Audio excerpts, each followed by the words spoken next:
Voltamos, Brasil, Mavi.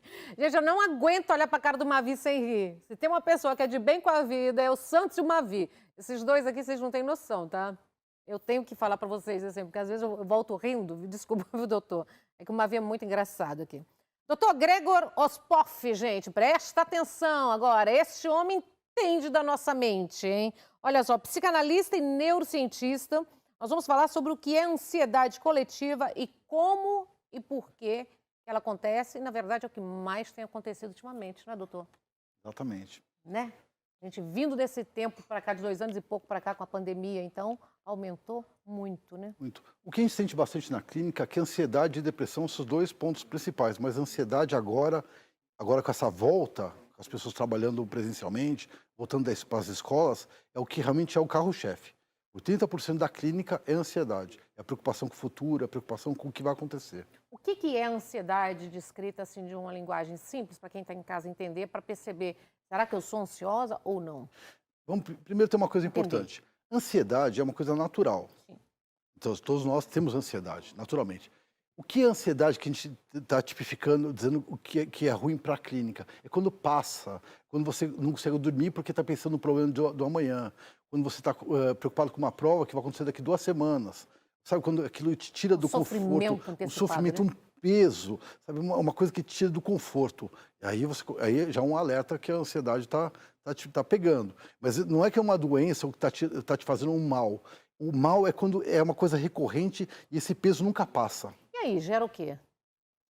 Gera uma série de transtornos, que vai repercutir na questão alimentar, na questão emocional, nas questões de relações sociais, no sono, que é principalmente o pior que eu vejo, porque a pessoa dormindo mal, ela vai ficar com os nervos à flor da pele, ela vai ter uma relação muito ruim com a sociedade, com as pessoas que ela convive. E está no geral? Você percebe que essa ansiedade coletiva que está falando aqui está no geral? A ansiedade coletiva, no geral, como aconteceu, Não tem como, né? não tem, mas assim, o que acontece? A ansiedade não é exatamente coletiva, a ansiedade é pessoal. É pessoal, mas é que pegou no momento, a gente disse que é coletivo porque está no momento da pandemia. E todo mundo ficou preocupado, aí de repente chegou agora. Pode tirar a máscara. Aí a gente vai ver as informações, a China está em lockdown. Está uma nova cepa, XZ, está no Reino Unido. Chegou 2 casos no Brasil. Liberou, tem carnaval agora. Então, será que é essa expectativa de tantas informações que leva a gente também para essa ansiedade? Porque a gente não sabe o que é certo, na verdade. Vou tirar máscara. Tiro máscara, não tiro máscara, corro risco, não corro risco, tomo vacina, tomei a vacina, estou 100% protegido, não estou. Toda hora está vindo variantes, então acho que está gerando muita ansiedade nas pessoas, exatamente esse monte de informação. Essas informações, como as pessoas estão vivendo, elas perderam também uma rotina, um ritmo de vida que elas tinham, estabeleceram novos, isso tirou o conforto que elas tinham, deu um desconforto, porque é tudo novo. Então, assim, a novidade também cria ansiedade. Tem pessoas que têm uma dificuldade com o novo, com mudanças, então essas vão sentir mais ansiedade. Então, assim, essa questão, essa ansiedade social, como pode dizer assim, mais social, ela tem a ver com esse momento da pandemia, mas também tem a ver com essa nova construção que nós estamos criando de sociedade, essa forma de viver que nós estamos vivendo agora, que o pessoal estuda em casa, estuda na escola, trabalha em casa, trabalha no escritório. Essas variações ainda não se estabilizaram. Isso também cria uma ansiedade. Então, diz que em Recife, eu acho que 20 dias atrás, 26 alunos passaram mal no mesmo dia, no mesmo tempo, numa escola. Exatamente. Esse é um caso interessante, mas ele não fala só sobre esse caso, ele vai falar sobre outros casos. Por quê? Eu atendo uma pessoa que ela trabalha num escritório. Nesse escritório tem 20 pessoas aproximadamente. 4 tiveram crise de ansiedade. Então, isso mostra que o ambiente não é propício, ou alguma coisa está errada. Alguma coisa está errada no ambiente. Alguma coisa está também, né? errada. Outro dia eu fui dar uma palestra numa escola. 4 professores, 3 tiveram crise de ansiedade e burnout. Então, assim... E aí, hein? Explica pra gente essa crise de ansiedade. Então, o que acontece? As pessoas não estão aguentando. A pressão, não estão aguentando a forma que elas estão vivendo. É muita pressão que ela está botando em si mesma. Não é só uma questão externa, é uma questão interna, que ela tem que, ela tem que realizar, ela tem que ser boa, ela tem que ser perfeita, ela tem que cumprir com Muita aquilo. cobrança? Muita autocobrança também. Mais Ó, tá aqui, autocobrança, ó. Entenda as possíveis causas da crise de ansiedade que atingiu 26 alunos de escola estadual no Recife.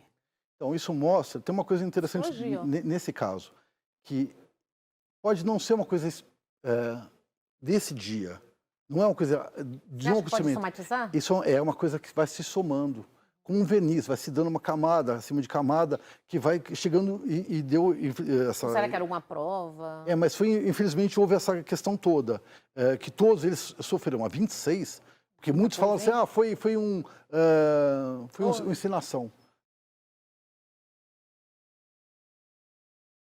São muito grande, mas isso mostra que alguma coisa está errada no nosso comportamento, na forma que a gente está levando a nossa vida. Talvez a gente tenha que rever esses detalhes de sociabilização, detalhes de cobrança e autocobrança que as pessoas estão tendo. Porque estamos vivendo um momento que a gente tem que ser perfeito, a gente tem que ser bom, a gente tem que ser bom em tudo. E aprender o máximo, ser ótimo, ser perfeito. E essa cobrança, então, para as crianças, hein?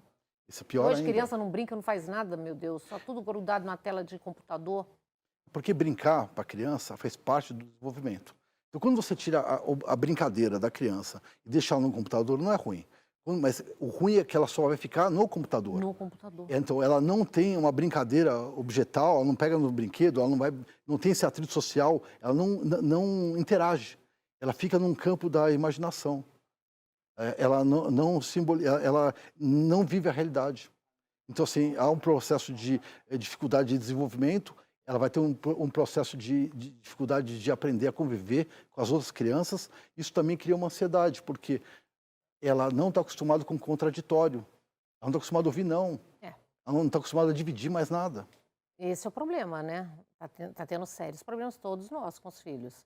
Sim. Primeiro, quando começou essa aula online aí, que afastou dos amigos, essa coisa que ficou 2 anos aí dentro de casa, aula online, parece que complicou a cabeça de quase todos os pré-adolescentes, adolescentes, as crianças mesmo. Sim, porque ele vive no mundinho dele. Qual que é o mundinho dele? Ele não se sociabiliza mais em casa, a comida está lá pronta, ele está tudo pronto, ele está estudando, ele está cumprindo com a obrigação que foi dada a ele. Né? Mas ele não tem mais aquele atrito que ele teria na sociedade, com uma menina, com um amigo, com um vizinho, com as questões naturais. Então ele não está mais acostumado a ter que dividir o espaço, dividir as suas próprias emoções com o outro. Então ele só consegue viver a própria emoção, a própria vida. Ele fica no joguinho, ele mata o outro, ele morre, e aí ele restarta. Mas a vida a gente não restarta todo dia. A vida é real. O real não é joguinho. Então, o real não é o virtual. E aí, o que fazer? Esse é o momento. Esse é o momento que a gente tem que dividir o tempo, voltar, talvez, dar uns passos para trás. Não negar a forma que nós vivemos hoje. Não negar a informação, mas também segurar um pouquinho, né? Vai para o parque, dá uma volta, a família também. Porque muitas vezes os pais reclamam das crianças, dessa questão da ansiedade, mas quem está mais ansioso são os próprios pais, que trazem essa ansiedade para a criança. A ansiedade, de certa forma, ela pode ser transferida. Porque você fica na cobrança, você fica o tempo todo sobre imposição, deixa a criança, ela nunca relaxa. O tempo que ela deveria para brincar, para relaxar, para subjetivar, para ter a vida dela, ela tem que produzir. Estudar, produzir. Produzir. A aula daquilo é uma cobrança mesmo, né? Então, mas só que o produzir é intelectualmente. Não é o produzir na lavoura, não é o produzir brincando. É um produzir intelectual, muitas vezes acima até da maturidade que essa criança tem. Porque os pais querem que ele seja... Estão amadurecendo antes do tempo mesmo. Tem que ser o melhor para quem? Tá fazendo mal, né? Eu queria que você me explicasse um pouquinho, agora falando sobre a ansiedade, a crise de ansiedade. Porque as pessoas que têm crise de ansiedade falam que é terrível. Diz que é uma sensação, uma agonia, um disparo no peito, não uma sensação de falta de ar. Isso muito é a síndrome do pânico, né? Que é onde que ela chega num ponto que tem essas sensações, que é uma crise de ansiedade, que chega a crise do pânico, onde ela não consegue se controlar, e ela fica 10 a 15 minutos achando que vai morrer, que vai dar vai ter um troço, não sei, ela não vai aguentar. E essa crise de ansiedade, ela nunca vem do nada. Ela tem sempre uma origem. E essa origem não é concreta. Eu tive um problema, eu briguei com o meu chefe hoje de manhã e agora eu tenho isso. Muitas vezes isso pode estar ligado à infância. Vai somatizando? São coisas guardadas? Vai somatizando. Por quê? Porque a gente sempre tem um olhar para o outro. É o outro que nos conduz, é o outro que nos causa. Mas, mas onde essa pessoa é responsável, onde ela está na própria dor, nessa situação toda? Onde ela permitiu que isso tudo acontecesse? Muitas vezes ela fica calada, não expõe as suas questões, ela não fala o que dói, ela vai levando como se estivesse tudo bem, vai varrendo debaixo do tapete. E aí um dia aquilo lá fica tão forte, de uma hora para outra, aquilo lá estoura, mas para dentro. E ela fica nessa crise. É o peito, ela fica às vezes paralisada, às vezes aqueles estresse tão grande, porque ela não sabe o que está acontecendo, ela não consegue perceber. Ela não sabe exatamente qual que é o momento que ela está vivendo. Mas isso pode começar lá atrás, por exemplo, com essas crises de ansiedade, que é essa comum que a gente está falando, que está todo mundo meio ansioso? Sim, pode começar. Mas assim, que ela não vai, uma hipótese, ela não quer mais trabalhar em casa. Há 2 anos, eu nunca quis trabalhar em casa. Uma hipótese. E ela ficou trabalhando todos os dias em casa. É criança gritando, é o cachorro latindo, é o vizinho, é o marido, a mulher, o estresse, todos os dias. E ela fica pensando, qual será o dia que a empresa vai chamar para voltar? Então, só que são 300 dias, são 200 dias de trabalho de um ano, mais 200 dias no outro ano, então já deu 500 dias. São 500 dias de ação. É muita coisa. É muita coisa. E isso vai dando uma pressão. E aí, alguma coisa, vamos dizer que o chefe fala para ela, não voltaremos mais a trabalhar presencialmente. Muitas empresas faliram, aconteceu isso. Aí acontece. Não foi aquela frase. Mas aquela frase fez sentido naqueles 2 anos de vivência que ela teve. Então, isso tudo, por isso que é muito difícil você tentar normatizar como se a sociedade toda vivesse da mesma forma. Cada um vive a sua realidade e tem a sua dor. E por isso que é importante que ela sempre busque entender que dor é essa, onde está apertando o seu calo. Porque muitos falam assim, isso não é nada. Não é nada porque não é com você, né? Quando é com a gente, nosso problema é o mais importante. Por isso que é importante... A gente já, por natureza, já somos egoístas, né? A pessoa fica pensando, né? Não é comigo, é com ele, né? Então a gente tem que sentir a dor do outro. Sim, mas o que a gente fala no consultório? As primeiras perguntas, como você se vê? A pessoa fala assim, mas como eu me vejo? Como assim? Não, como você se vê, já tem uma vivência, você viveu a sua vida com você mesmo, como você está se vendo nesse momento? Ansiedade, você está ansioso, você está isso? Não, é porque o meu chefe não, eu estou falando de você. Como você está se vendo nesse momento, nessa situação? E a partir daí, começa a elaborar que percepção que ela tem da própria vida. Se ela realmente já está vivendo um momento de ansiedade. E a ansiedade tem um problema grave, porque depende do nível que estiver, a pessoa começa a perder todo o compasso da vida. No sono, na comida, nas relações e tudo. A pessoa que está ansiosa, você está falando de alimentação de tudo. Por exemplo, tende também a, por exemplo, pessoas tomar café, essa coisa, pode piorar essas crises de ansiedade? Você acha que tem alimentos que também pode atrapalhar um pouco? Ou dentro de crise de ansiedade você pode passar a comer mais também? Sim, porque às vezes... Vai causando outros distúrbios, né? Causando distúrbios. A pessoa come mais porque ela quer suprir alguma coisa que está, porque é um prazer comer, né? O café pode ser também, porque também é um estimulante, e estimulantes a mais, a pessoa já está estimulada, já está excitada nessa questão da ansiedade, tudo mais acontecendo, e mais um pouco de café, e mais, às vezes toma até, como chama? Energético, que também é um outro negócio difícil, energético, café, então, açúcar, então tudo isso vai somando. Agora, a ansiedade, ela vai tirar a pessoa do prumo, se ela tem questões com a alimentação, ela vai comer mais, se ela fumar, ela vai fumar mais, ela vai beber mais, tudo ela vai exagerar. E tem pessoas, às vezes, que ficam ansiosas, mas também não comem, que também tem esse efeito contrário.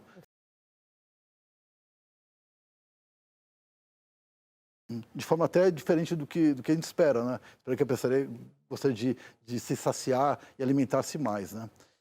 Mas é um momento difícil. E qual que é o perigo, né, tudo isso aí? Esses gatilhos podem favorecer, num todo, o que a gente está acontecendo, essa ansiedade coletiva, né?